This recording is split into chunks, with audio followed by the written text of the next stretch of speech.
الرجیم بسم اللہ الرحمن الرحیم الم تر الی الذین بدلوا نعمت اللہ کفرا واحلوا قومہم دار البوار۔ معزز علماء اکرام اور سامعین عظام، قرآن مجید کی ایک آیت آپ کے سامنے پڑھی ہے۔ اس کے مخاطب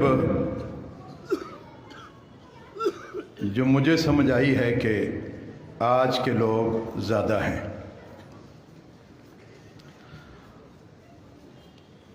بلکہ یہ مجھے کہنے دیں کہ عوام الناس کی بجائے حکمران اور قومی اسمبلی میں بیٹھے ہوئے ممبر جو ہیں وہ اس کے زیادہ مخاطب ہیں۔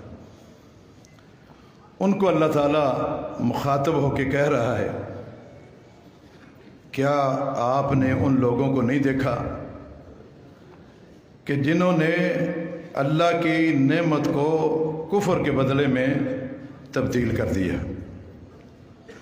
یہاں نعمت اللہ اسلام اور اسلام کے شاعر ہیں، ان کو آج مسخ کر کے رکھ دیا ہے۔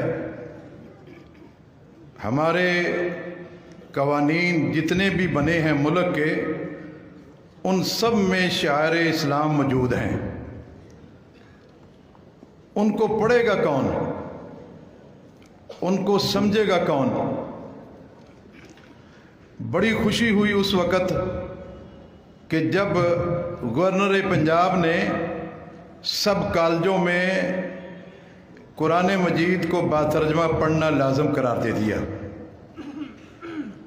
کاش کہ اگر یہ جملہ یہ کہہ دیا جاتا کہ جو بھی قومی اسمبلی کا ممبر بنے گا وہ مکمل ترجمہ پڑھ کے آئے،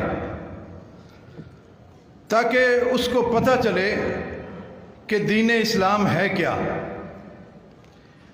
مجھے یاد ہے کہ ایک بار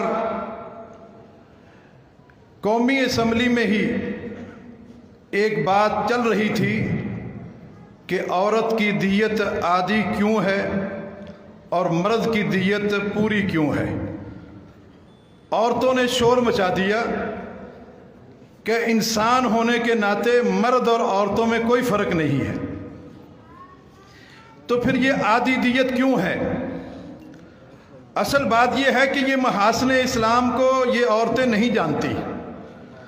اگر یہ ترجمہ قرآن پڑھ کے آتی تو یقیناً یہ محاسن اسلام کو اچھے طریقے سے سمجھ سکتی تھی۔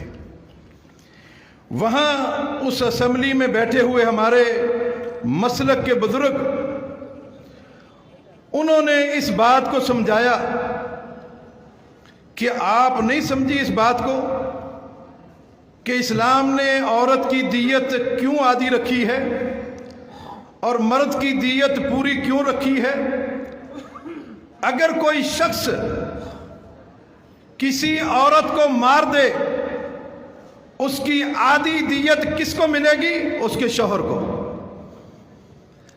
اور اگر کسی مرد کو کوئی قتل کر دے تو اس کی پوری دیت عورت کو ملے گی۔ آدھی دیت کس کو مل رہی ہے؟ عورتوں۔ بعد میں ان کو سمجھ آئی کہ یہ تو معاملہ ہی الٹا ہے۔ یہ دین کا فہم ہونا چاہیے۔ آج حدود آرڈیننس موجود ہیں، لیکن پھر بھی نہ جانے اس ملک کے وزیر اعظم کیوں خود ساختہ سزاؤں کی طرف ذہن جاتا ہے۔ اگر کوئی ریپ کا مسئلہ سامنے آتا ہے، کہتے ہیں اس کی مردانہ قوت ختم کر دو۔ اس کے لیے حدود آرڈیننس موجود نہیں۔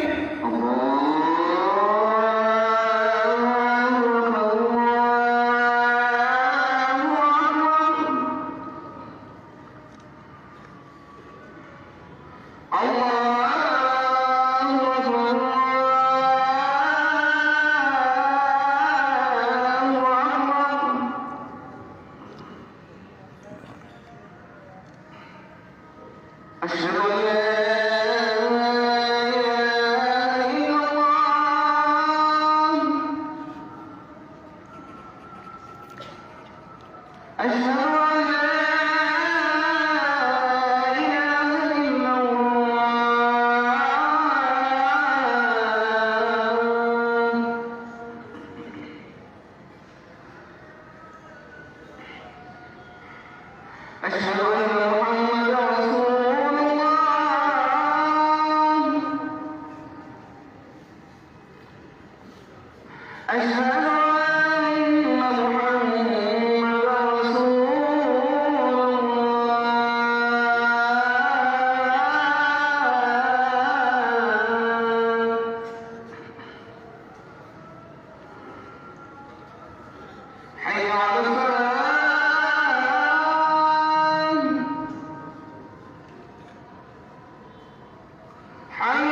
حدود آرڈیننس پاکستان کے قوانین میں موجود ہیں،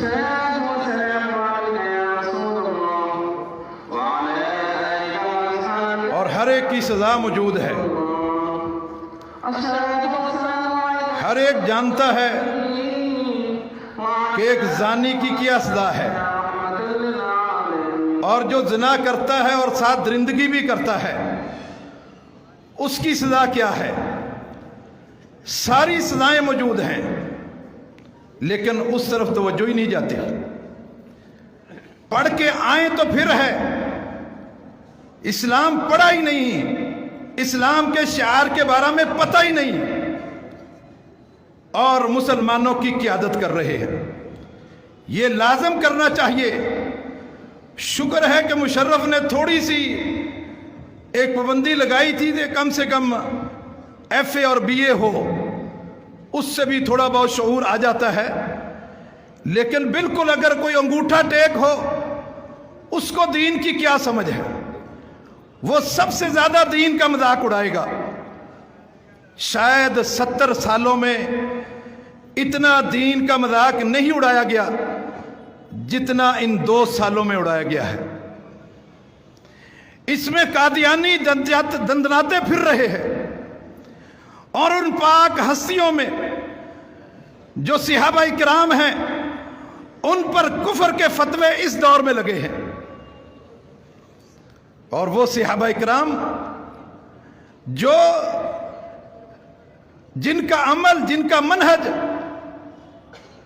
بعد میں آنے والے لوگ اگر اس منہج کو اپنائیں گے جنتی لوگ ہیں۔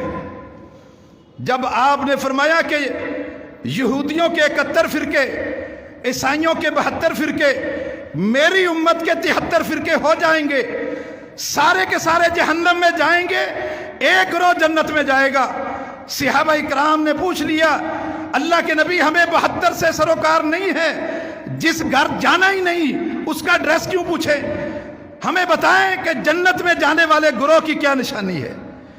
آپ نے فرمایا ما انا علیہ اليوم و صحابی، آج جس پر میں ہوں اور میرے صحابہ اکرام ہیں وہ جنت میں جانے والا گروہ ہے۔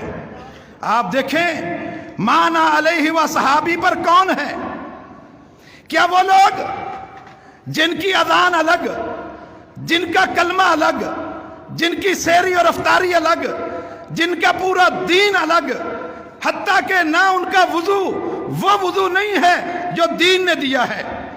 آپ صلی اللہ علیہ وسلم ایک سفر میں جا رہے تھے، پانی نہیں تھا، اچانک پانی ملا تو صحابہ اکرام نے سوچا کہ نماز جا رہی ہے۔ صف اول کے وہ نمازی تھے، جلدی جلدی وضو کیا، پاؤں خشک رہ گئے۔ آپ صلی اللہ علیہ وسلم نے دیکھ لیا، فرمایا کہ ویل للعقاب من النار، ان ایڑیوں کے لیے ہلاکت اور بربادی ہے جو ایڑیاں خشک ہیں۔ آپ جانتے ہیں کہ کل قیامت کے دن جو مکمل وضو کریں گے پورے وضو کے آثار چمک رہے ہوں گے، لیکن ایک گروہ مسلمانوں کا ایسا ہے جو چہرہ بھی دھوتا ہے، بازو بھی دھوتا ہے، مسا بھی کرتا ہے، لیکن پاؤں نہیں دھوتا۔ اگر صحابہ کی ایڑیاں خشک رہ جائیں ان کے لیے جہنم کی ویل ہے، اور اگر کوئی پاؤں نہ دھوئے ساری زندگی ان کے لیے کیا ہے؟ وہ تو مکمل جہنمی ہے۔ اس لیے کہ آپ صلی اللہ علیہ وسلم نے ان صحابہ اکرام کے لیے ویل کا لفظ بولا، وہ صحابہ اکرام جو سب سے افضل ترین ہیں اس امت کے. کنتم خیر امتن اخرجت للناس خیر القرون کرنی ثم الذین یلونہم ثم الذین یلونہم. وہ بہترین لوگ اگر ویل جہنم کی ان کے لیے ہو سکتی ہے, وعید ان کے لیے ہو سکتی ہے, جبکہ انہوں نے اپنا ازالہ کر لیا تھا, اپنی غلطی کا ازالہ کر لیا تھا, لیکن جو ساری زندگی وضو میں پاؤں خشک رکھیں, مسح کرتے رہیں, کیا ان کے لیے کیا ہے؟ آپ ان چیزوں سے دیکھ لیں, یہ لوگ دین پر عمل کرنے والے نہیں, بس ان کی زبانوں پر ان پاک باز ہستیوں کے بارے میں کفر کے فتوے دے دے کر اور کالا ذہن, کالے دل اور کالے لباس پہن کر اسی طریقے سے اگر دنیا سے چلے گئے, یقیناً یہ لوگ جنت کے حقدار نہیں, کیونکہ جنت میں تو اللہ تعالیٰ ایمان والوں کو جمع کرے گا, اور ایمان اور کفر جو ہے ایک دل میں جمع نہیں ہو سکتا. یا تو ایمان صحابہ سے محبت کا ایمان جو ہے دل میں ہوگا, یا پھر کفر ہوگا دل میں, صحابہ کا بغض ہوگا. ایمان اور کفر اور نفاق ایک ساتھ دل میں جمع نہیں ہو سکتے. لہذا جو لوگ دل کے سیاہ ہیں, پورا دل سیاہ ہو چکا ہے, وہ اس طرح کی باتیں کر کے جو ہے وہ مسلمانوں کے جذبات کو بھڑکا رہے ہیں, اور یہ قابل مذمت ہیں. ہم ابھی بھی حکومت سے کہتے ہیں کہ آپ ان لوگوں کو لگام دیں جو لوگ شعار اسلام صحابہ اکرام کی تعظیم نہیں کرتے اور ان پر کفر کے فتوے لگاتے ہیں. ورنہ جو ہے وہ اس ملک میں جو پاکستان ہے امن والا ملک ہے, ورنہ یہ ملک جو ہے وہ اسی طریقے سے جیسے شام کا معاملہ ہوا ہے, عراق کا ہوا ہے, اسی طرح اس ملک کا بھی حال ہو جائے گا. اللہ تعالیٰ سے دعا ہے کہ اللہ تعالیٰ اس ملک کی حفاظت فرمائے اور ہمیں صحابہ اکرام کے نقش قدم پر چلنے کی توفیق عطا فرمائے. وآخر دعوانا الحمدللہ رب العالمین.